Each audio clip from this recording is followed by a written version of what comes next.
Graça e paz, meus irmãos. Quero pedir perdão aos irmãos que a internet caiu. Por essa razão eu tive de sair aqui do sistema. Mas voltou a internet, vamos tentar dar continuidade, tá bom? Se caso cair novamente a internet, quero que meus irmãos nos perdoem, porque tá fraca hoje a internet nesse dia, tá bom?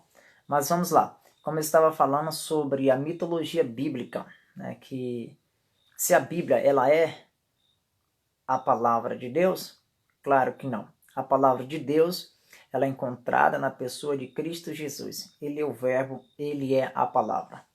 Então hoje o assunto estaremos estudando sobre a mitologia bíblica, as coisas que tem dentro da Bíblia que deveriam ser esclarecidas de uma forma mais objetiva e mais completa, mas porém foram colocadas dentro das escrituras, dentro da Bíblia, algumas palavras de mitologia. Né? Então, a gente vamos estar estudando esse assunto hoje, nesse exato momento, tá bom? Aqui do meu lado está minha esposa, Cirlane, tá bom? Boa noite, amados, graça e paz, né? Já somos abençoados em Cristo, né? Estamos aqui para passar um pouquinho mais da Bíblia e também aprender, né, com vocês. Então, vamos comentar, se tiver dúvida, participe com a gente, né? Vai ser muito bom. Amém? Amém, graças a Deus. Então, é isso aí. Como a minha esposa falou, Cirlane, meu nome é João Rodrigues. Compartilhe com seus amigos nesta noite para que essa mensagem chegue ao coração de mais pessoas também que precisa ser alcançado por esse Evangelho da Graça. Vamos ao assunto, né? Então, já disse que a palavra de Deus não é a Bíblia, a palavra de Deus ela é encontrada na pessoa de Cristo Jesus, entende? E a Bíblia, no grego, ela é chamada de Biblion. E no Brasil, nós entendemos que a Bíblia, devido ser uma coleção de livros, tanto da Antiga Lei como da Nova Aliança, tem 66 livros, são chamadas de Bíblia, de biblioteca, ou seja, é uma coleção de livros. Então, infelizmente, a Bíblia, essa Bíblia que nós usamos aqui no Brasil, ela tem algumas inverdades que foram ocultadas dos olhos das pessoas que o seguem, que tem um tipo de religião, coisa do tipo, tá bom? Quero dizer de antemão que eu não sou religioso, Cristo nunca esteve com religioso, nós somos cristãos, seguidores de Cristo Jesus, somos filhos, né? Reinamos em vida e no Evangelho da Graça. Então, infelizmente, a Bíblia tem algumas coisas dentro dela que deveriam ser esclarecidas da forma mais objetiva, mas não foram esclarecidas. E aí as pessoas começam a colocar fábulas, muita história. Então você que tem uma Bíblia na sua casa, acompanhe comigo agora nesse exato momento as verdades de Deus dentro dos escritos, tá bom? Primeiramente, vamos se entender. Já falei da Bíblia. Esta Bíblia aqui, que vocês estão vendo, talvez seja a mesma que você está acompanhando ali na sua casa. A maioria das Bíblias, a Bíblia traduzida para o nosso idioma, para o nosso português, ela foi traduzida do grego para o nosso português, por um homem chamado João Ferreira de Almeida. E quem era esse homem? Esse homem, segundo a história, ele era um padre. Já começa por aí. Então, ele traduz a Bíblia do grego, do original do grego, o Novo Testamento, o Novo Pacto, a Nova Aliança, traduz para o nosso idioma, para o Brasil, para o português. Esse padre João Ferreira de Almeida, você pode ver que está na primeira página da sua Bíblia Sagrada aí, você pode abrir lá, que está lá escrito, ó, João Ferreira de Almeida. A maioria dos cristãos, muitas das vezes, não prestam atenção nessas verdades. Então, quando a gente pergunta para o religioso quem traduziu a Bíblia para o português, a maioria não sabe nem falar. E nem tampouco sabe quem foi a pessoa que traduziu a Bíblia do grego para o português. Então, vamos aprender nesta noite em graça e em conhecimento. Então, o que acontece? A Bíblia Sagrada foi traduzida para o Brasil através de um padre. E se tratando de padre João Ferreira de Almeida, colocou algum significado das palavras. E aqui é onde a mitologia bíblica. Quem nunca ouviu os religiosos, os líderes, alguns pastores ou até todos os pastores que estão dentro do sistema, falar uma palavra que a gente ouve por aí, que muitas das vezes é espanto, é assustador, coloca medo, coloca medo nas pessoas, prende as pessoas quando ouve esta palavra. Por exemplo, quando se fala de Satanás na Bíblia Sagrada, as pessoas elas ficam assustadas, elas associam esse ser como se fosse um ser espiritual muito mal, muito poderoso e muito potente. E quando se tratando de mitologia, de mentira, de história, os escritos sagrados têm essas coisas dentro. Não que a palavra de Deus ela veio de uma forma mentirosa, mas sim as pessoas que o traduzem e trocam o significado das palavras. Então a palavra Satanás no hebraico, no original, significa opositor ou adversário. Você que tem dúvida e acha que está incorreto porque na sua Bíblia você viu Satanás escrito e você tem medo porque acha que isso é um espírito mau, ele não tem nada a ver com isso que você está pensando. Satanás, o significado da palavra Satanás é adversário. É esse o significado, o opositor, adversário de Deus, opositor de Deus, é opositor, ele é o contrário da... A palavra Satanás, ela não é um ser, não é um espírito. A palavra Satanás, ou seja, Satanás é um ou seja, é um desejo carnal que é implantado no homem chamado Adão, no primeiro Adão. Então não precisa você ter medo. Essa é uma das mitologias que está caindo por terra nesse exato momento. Se você quiser confirmar, talvez você esteja pensando, mas na minha Bíblia está escrito Satanás. Sim, mas vá na internet, pesquise o original desta palavra, que vai estar lá falando. Satanás, no hebraico, significa opositor ou adversário. E o que significa diabo também, mais uma outra mitologia, mais uma outra mentira. Não só pelo João Ferreira de Almeida que o traduziu, essa em verdade, como é pregado também pelo sistema religioso. E o que significa diabo? No grego, acusador, caluniador. Ou seja, então quando alguém acusa alguém ou calunia a vida de alguém, ele nada mais, nada menos é um diabo, é um desejo, um sentimento carnal do homem. E isso já deveria ser explicado de uma forma correta pelos pastores que se dizem ter a mente de Cristo, que muitas das vezes não passa essas verdades. Então passa um ato de medo, um procedimento de medo de que o diabo pode destruir, que pode quebrar. Não. Os diabos são um adjetivo que é dado ao desejo humano, a algo carnal. Mas isso já deveria. Por exemplo, João Ferreira de Almeida, quando traduziu a Bíblia do grego para o nosso idioma, para o nosso dialeto, já era para ter colocado essa palavra diabo, colocado no original, esclarecer melhor, colocar acusador ou caluniador. A palavra, por exemplo, Satanás, quando ele é tido na Bíblia, não poderia ser colocado dessa forma. Satanás poderia ter colocado como adversário. Isso que deveria ter sido feito.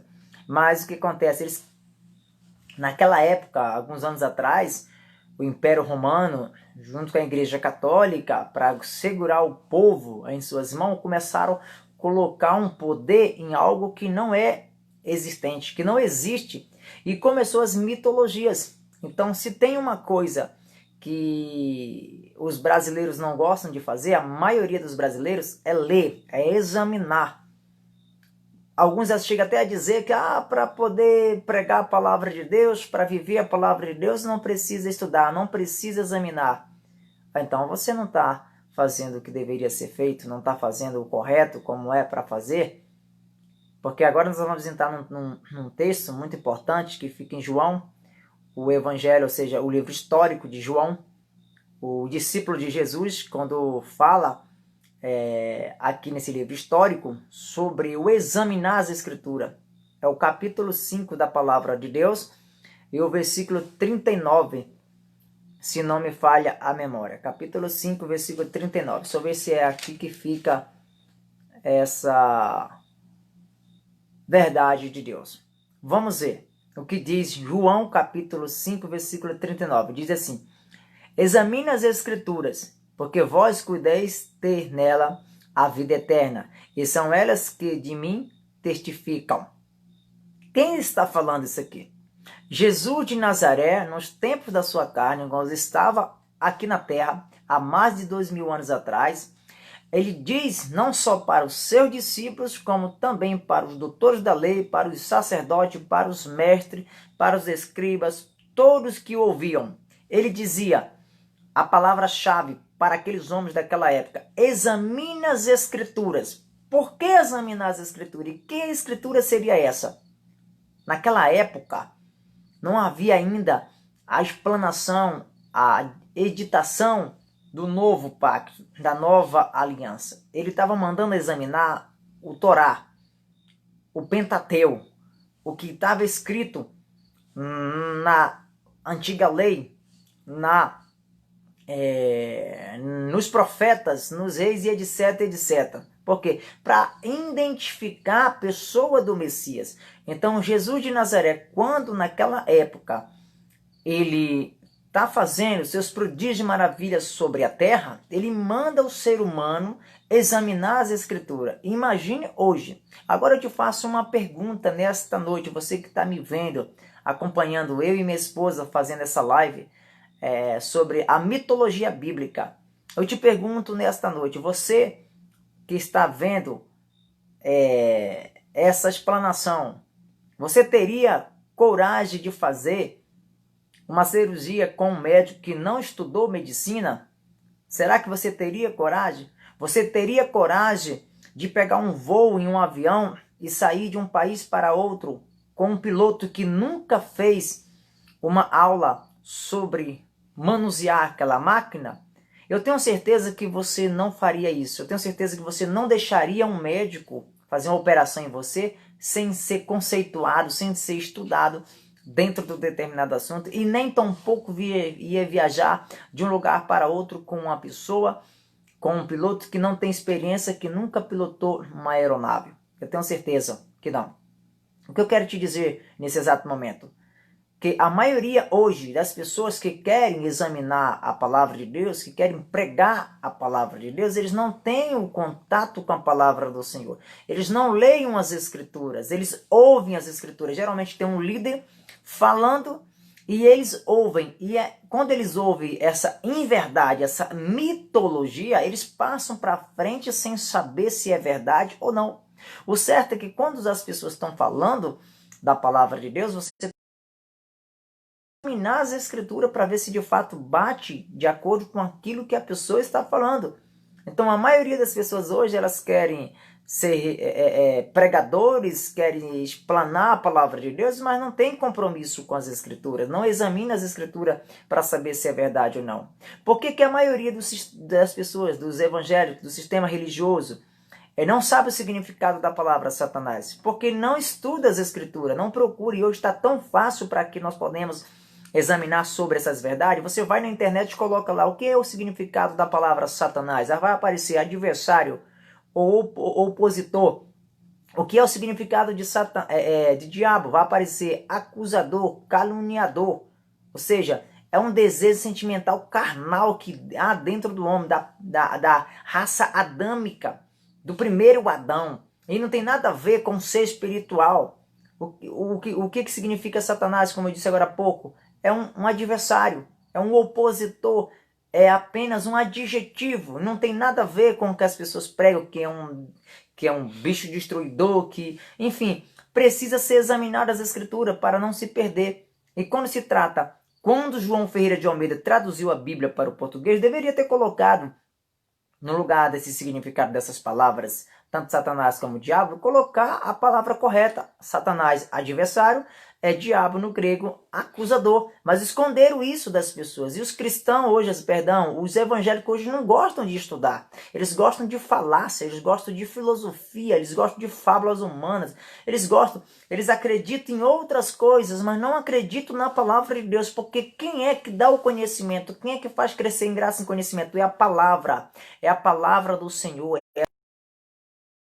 Então, Jesus de Nazaré, naquele tempo, há mais de 2000 anos atrás, ele já dizia para nós examinarmos as Escrituras.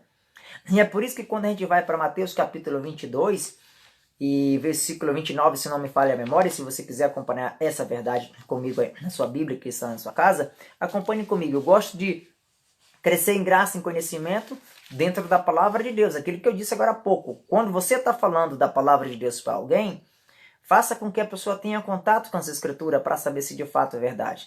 Então, por que que o povo erra? Por que que naquela época o povo já errava? E por que que hoje continua errando? Por falta de conhecimento, porque não querem ter compromisso em examinar as escrituras para saber de fato o que é verdade e o que não é. E aí não consegue alcançar os seus objetivos, não consegue crescer, por quê? Porque está preso em falácias, está preso em costumes de homem, está preso em coisas que não tem nada a ver. Olha o que diz em Mateus, o capítulo de número 22 e versículo 29, se não me falha a memória. Vamos ver o que está escrito sobre esta verdade. Capítulo 22 e versículo 29 de Mateus. Olha aqui. Mais nesse livro histórico, quero só explicar aqui para os irmãos que nos acompanham nesse exato momento, que Mateus, Marcos, João e Lucas, esses 4 livros, eles são livros históricos, eles não são o evangelho como o sistema religioso fala. E por que não é o evangelho, João Rodrigues? Porque está escrito Novo Testamento. Claro, faz lembrar novamente quem traduziu a Bíblia para o português foi João Ferreira de Almeida, um padre. Ou seja, uma mitologia, colocou uma inverdade passando-se como verdade. Por isso que quando você vê de Gênesis até Malaquias, e quando começa em Testamento, que eu traduzi e não como a palavra é. Então, por que Mateus, Marcos, Lucas e João não é o evangelho de Cristo Jesus? Porque naquela época, Jesus de Nazaré ainda estava vivo. Ele ainda não tinha ido à cruz do Calvário. Então, não poderia ser boas novas, não poderia ser o evangelho da graça, porque ele ainda estava vivo. Então, Mateus, Marcos, Lucas e João narram a história de Jesus, seus feitos, seus milagres, quando estava na terra como Jesus de Nazaré. O evangelho mesmo do Cristo ressuscitado, o evangelho da graça, genuíno, puro, sem fermentos, sem costumes, sem barganha, começa em Romanos, vai até o Hebreus, que são as cartas escritas pelo apóstolo Paulo, o evangelho, ou seja, o apóstolo da incircuncisão, que pregava o evangelho da incircuncisão e pregava também para o gentio, que prega para nós também hoje através das plataformas sociais. Então é aí que entra o mistério. E aqui mais um versículo bíblico de um livro histórico. Já aprendemos que Mateus não é o evangelho, é um livro histórico, onde contou a história, narrava os feitos que Jesus fez naquele período, ainda antes da crucificação na cruz do Calvário. Então, Mateus capítulo 22, versículo 29, diz assim: Jesus, porém, respondeu e disse-lhe: errais não conhecendo as Escrituras e nem o poder de Deus. Mais uma verdade aqui. Por que o ser humano erra? Porque não examina as Escrituras. Claro que esse texto aqui, alguns homens, doutores da lei, conhecedor do Torá, da antiga lei, queriam experimentar Jesus, não acreditando na ressurreição, e era um grupo de saduceus, se não me falha a memória, queriam experimentar Jesus sobre esse determinado assunto. E fez algumas perguntas para Jesus, que uma certa mulher o primeiro marido, e assim foi até o 7º, e quando chegaria lá no céu, qual seria o seu marido? E aí Cristo Jesus entra e diz que lá no céu não haverá, ou seja, lá no céu nós seremos como os anjos, não tem sexo lá no céu, seremos como anjos. Então aí Jesus na sequência diz que nós erramos porque não examinamos as Escrituras. Então, quando você não tem contato com a palavra de Deus, se não sabe o que está falando, é melhor que não fale. Passe a examinar primeiro para poder passar a informação correta para as pessoas. E aqui agora eu vou abrir um leque de diversas palavras que as pessoas usam hoje, pegando aparatos das Escrituras Sagradas e transformando em mitologia. Primeira palavra lá atrás já disse que Satanás é mitologia, porque no original significa adversário. Diabo também é mitologia, porque no original, no grego, significa acusador. E quando chega no Novo Pacto, mais uma mitologia, onde o João Ferreira de Almeida, o padre, traduzindo para o nosso idioma, para o nosso dialeto, para o português, diz que o evangelho começa em Mateus, e não começa em Mateus. Esses 4 livros são livros históricos, também é mitologia, da forma que eles entendem. São livros históricos e não evangelho. O evangelho começa em Romanos e vai até o Hebreus. Esse é o evangelho da graça, que nós recebemos do Cristo ressuscitado, que habita em mim, que habita em você, como diz as escrituras, que nós temos a mente de Cristo. Tá bom? E da partir daí, hoje tem diversos costumes, ordenanças e muitas mitologias dentro dos templos religiosos. Quer um exemplo? As pessoas quando dizem assim, que alguém fez macumba para alguém, mitologia, é mentira. Por que mentira? Porque não existe essa palavra nas escrituras sagradas, não tem a palavra macumba. Você pode procurar de Gênesis, Apocalipse, não tem nem no Antigo Pacto, nem na Nova Aliança, não tem essa palavra macumba. Mais uma mitologia. E quando se depara de repente, aparece uma pessoa, entre aspas, endemoniada, eles dizem que ali tem um Zé Pilintra. Isso também não existe na Bíblia, é mais uma mitologia. Eles dizem que tem chucaveira, também mitologia. Aí de repente parece um profeta da vez e começa a fazer revelações carnais, modismo, para te prender a um determinado costume. E chega e fala para alguém que aquela pessoa uma pomba gira, e também não tem nas escrituras sagradas mitologia, ou seja, é mentira, são costumes de homem, fábulas de homens, histórias de carunchinha, para enganar o povo, para que o povo fique cego, para que perca o foco. E a maioria hoje das pessoas religiosas, dos evangélicos, eles vão às igrejas, que na verdade igrejas somos nós, lá é templos feitos por mão de homem, Deus não habita naquilo ali. Mas a maioria das pessoas, elas vão ali, por quê? Porque elas têm medo de um Satanás, ou de um diabo. Mas quando eles descobrirem que isso não tem poder, que o diabo é um acusador, que isso é um desejo carnal, uma procedência humana da raça adâmica, e quando entender que o diabo, ou seja, Satanás é um adversário, é um adjetivo, ou seja, as pessoas vão começar a abrir a mente e parar de estar preso a isso, porque a maioria que vão nessas determinadas igrejas, entre aspas, eles vão não é porque amam Cristo Jesus, eles vão ali porque tem medo de ir para o inferno, como eles também pregam, que é mais uma mitologia. Eu sei que eu serei criticado nesse vídeo porque estou falando essas verdades. De fato saber se isso é real, procura no original na internet o que significa Satanás no hebraico, o que significa diabo no grego e o que significa também inferno também no original, tanto no hebraico como no grego, para depois falar alguma coisa. Então, você não ter certeza, você precisa concordar não comigo, mas sim com o que está escrito nas escrituras sagradas, na palavra de Deus. E hoje a gente vê um monte de mitologia, um monte de mentira sobre os escritos. Mais um exemplo. A Bíblia Sagrada fala que nós somos o templo do Espírito Santo de Deus. E eles dizem que o templo é aquele que é feito por mão de homem. Mas em Atos dos Apóstolos, capítulo 7, versículo 48, se não me falha a memória, diz que Deus não habita em templos feitos por mão de homem. Aí entra aquela questão que eu sempre falo. E como é que eu devo adorar? E onde que eu devo adorar? Primeiro que você tem de adorar em espírito e em verdade. Os verdadeiros adoradores. E aonde você deve adorar? Em qualquer lugar. Você pode adorar. Você pode adorar na sua casa, no seu trabalho, no seu colégio, reunir com os irmãos. Por quê? Porque você é a igreja, você é o templo, nós somos o templo do Espírito Santo de Deus. É Ele que dá entendimento para nós crescermos em graça e em conhecimento. Então, a maioria do povo evangélico não sabe que a Bíblia Sagrada foi traduzida para o português por um padre, e ele adulterou as Escrituras Sagradas em diversas e outras palavras que tem dentro dos escritos.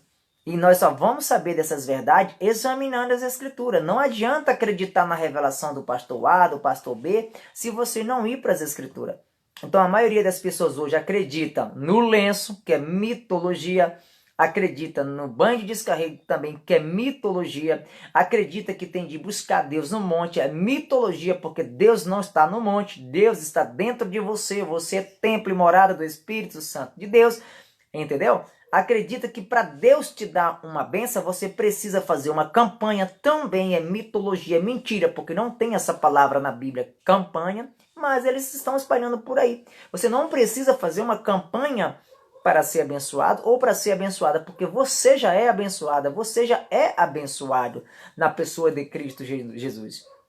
Você já é um eleito, e já foi abençoado de todas as sortes de bênçãos, já está sobre a minha vida e a sua vida. Nós não precisamos correrem atrás de bênção, nós vivemos a bênção, nós somos o milagre, nós somos a realidade de que Cristo realmente está em nossas vidas. Então, o que acontece? A maioria das pessoas deixam de examinar as Escrituras para seguir homens, e toda vez que você vai seguir homens, a intenção sempre será a mesma de sempre, ou seja, errar.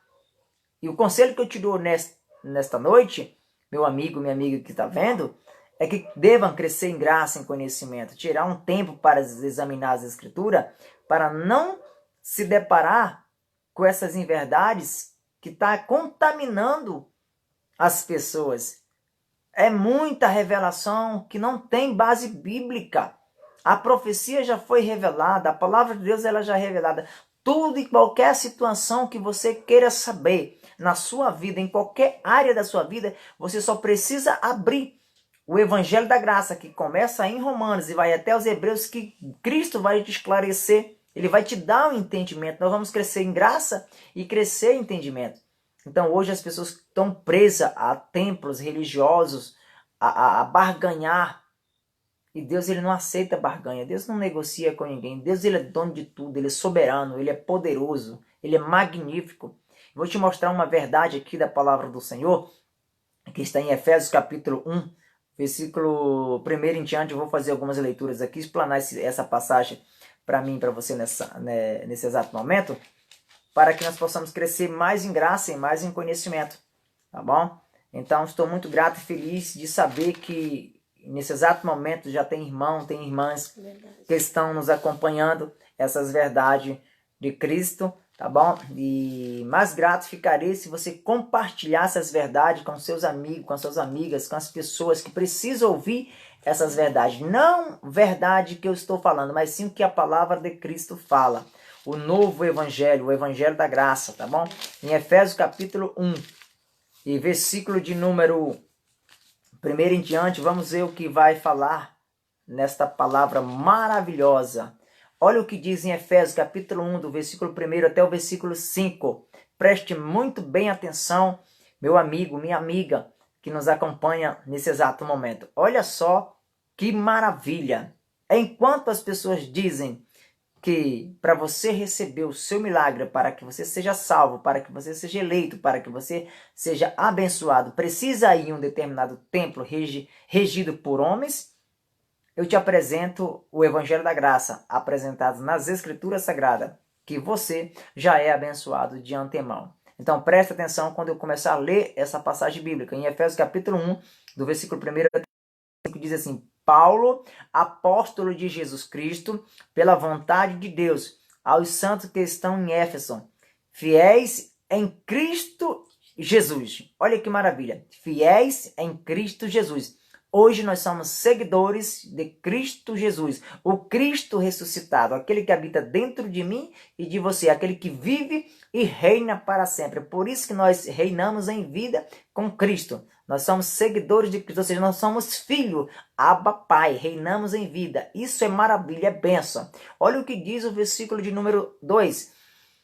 A vós graça e paz da parte de Deus, nosso Pai, e do Senhor Jesus Cristo. O versículo 3 diz assim: Bendito, ó Deus e Pai de nosso Senhor Jesus Cristo, o qual nos abençoou todas as bênçãos espirituais nos lugares celestiais em Cristo. Olha o que diz a palavra de Cristo Jesus.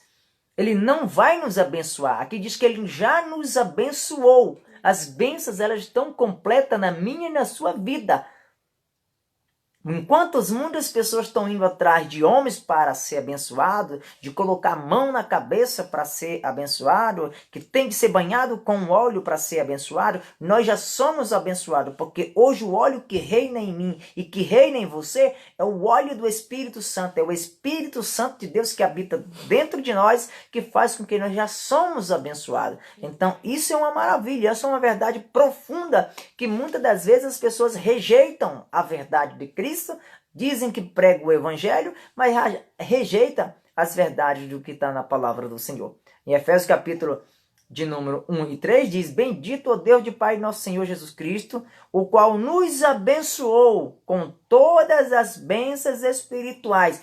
Ele já nos abençoou com todas as bênçãos espirituais. Dá para acreditar nessa palavra, meu irmão, minha irmã? Ter posse dessa palavra, você não precisa buscar bênção, você já é abençoado, e não é só umas ou duas ou três bênçãos, são todas as bênçãos. Em que lugares? Nos lugares celestiais, na sua mente, no seu facultativo, no seu intelectual. Nós já somos abençoados, porque nós agora não temos mais a mente dos homens, nós temos a mente de Cristo, e só nós que temos a mente de Cristo, que pode entender essas verdades e aceitar que de fato nós já fomos abençoados. Nós não seremos abençoados, nós já somos abençoados, de acordo com Efésios capítulo 1 e versículo 3. Assim diz o Evangelho da Graça, pregado por Paulo para os cristãos que ficavam na cidade de Efésio. Então olha o que diz na sequência do texto. Esse texto é maravilhoso, eu medito esse texto direto e eu acho muito lindo essa passagem bíblica. Por isso, olha o que vai dizer no versículo de número 4.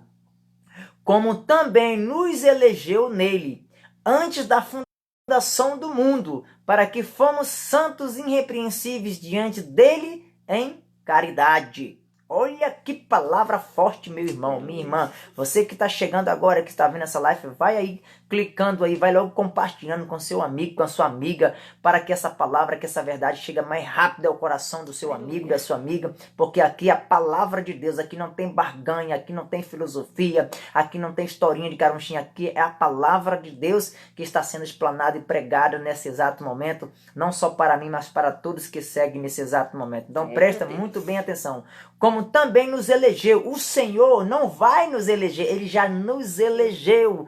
Antes da fundação do mundo, Ele já nos escolheu.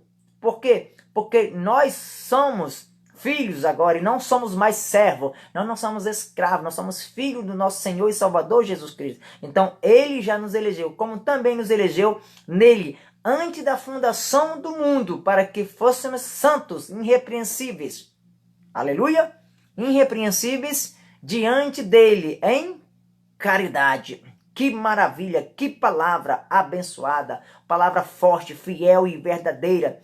Que bom, eu fico grato, eu fico feliz em saber que nessa noite Cristo Jesus já nos elegeu antes da fundação do mundo, antes que existisse terra, antes que existisse árvore, antes que existisse o céu, antes que existissem as estrelas. O Senhor já tinha nos elegidos para que nós possamos ser salvos na pessoa de Cristo Jesus. Que maravilha! Isso é maravilhoso, isso é lindo. É motivo de nós agradecermos a Cristo Jesus todos os dias e reinamos em vida, porque nós somos pessoas felizes, sabendo que o Espírito Santo habita dentro de nós e nós não estamos mais debaixo de mão de homens, de seguidores de homens, debaixo de homens que colocam ordenança sobre o povo para prender o povo. Então você que está vendo esta palavra nesta noite, nesse exato momento, Abre o teu coração, a tua mente para o Evangelho da Graça, para que o Espírito Santo trabalhe de uma forma clara e positiva, para que você passe a entender as verdades de Cristo Jesus. E Efésios capítulo 1, versículo 5, vai continuar dizendo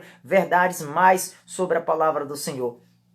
E diz assim: e nos predestinou para filhos de adoção, por Jesus Cristo, para si mesmo, segundo o beneplácito de sua vontade. Olha que maravilha! O Senhor já nos predestinou para filhos de doação.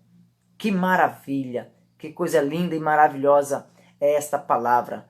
Então, meu querido amado irmão, minha querida e amada irmã, que acompanhou nessa noite, nesse exato momento, essa live, veja com clareza as verdades de Cristo, examine mais, não se prenda às mitologias, às filosofias, às fábulas humanas de homens que prende você, que para você ser abençoado, você tem de dar alguma coisa em troca. Não, aqui eu estou te mostrando na palavra de Cristo Jesus que você já é abençoado, que você já é abençoada, que o Senhor já te elegeu, que você agora é filho, você é filha. E todo pai trata seu filho com carinho, com amor, com seriedade, dá tudo de bom e do melhor. E o nosso Pai espiritual, Cristo Jesus, ele faz isso comigo e faz isso com você. Todos os dias, isso é bênção, isso é maravilha, é momento de a gente olhar assim e só agradecer, sem pensar em querer pedir, só agradecer, porque Ele já nos entregou de acordo com a sua palavra, tá bom? Então, eu estarei finalizando essa live nesse exato momento. Eu tenho certeza que esse vídeo vai chegar a corações de mais pessoas, eu tenho certeza que você que está vendo esta palavra vai compartilhar com seus amigos, com suas amigas, tá bom? E tem também um canal lá no YouTube, Expansão do Evangelho. Se você quiser ir lá e se inscrever e dar uma força aí ao canal no YouTube, fique à vontade, tá bom, meu irmão? Eu estarei me despedindo agora nesse exato momento. Passo a palavra para minha esposa Cirlande Rodrigues para se despedir nesse exato momento de todos, tá bom? Graça e paz em nome de Cristo Jesus. Agradecemos, né, a todos que participaram, né? Que Deus não os abençoe porque vocês já são abençoados, né? Então que tenha todos uma noite abençoada em Cristo e graça e paz a todos. Amém. Graças a Deus, reinando em vida, tá bom? Que Deus possa sempre estar reinando em nossos corações. Graça e paz em nome de Cristo Jesus.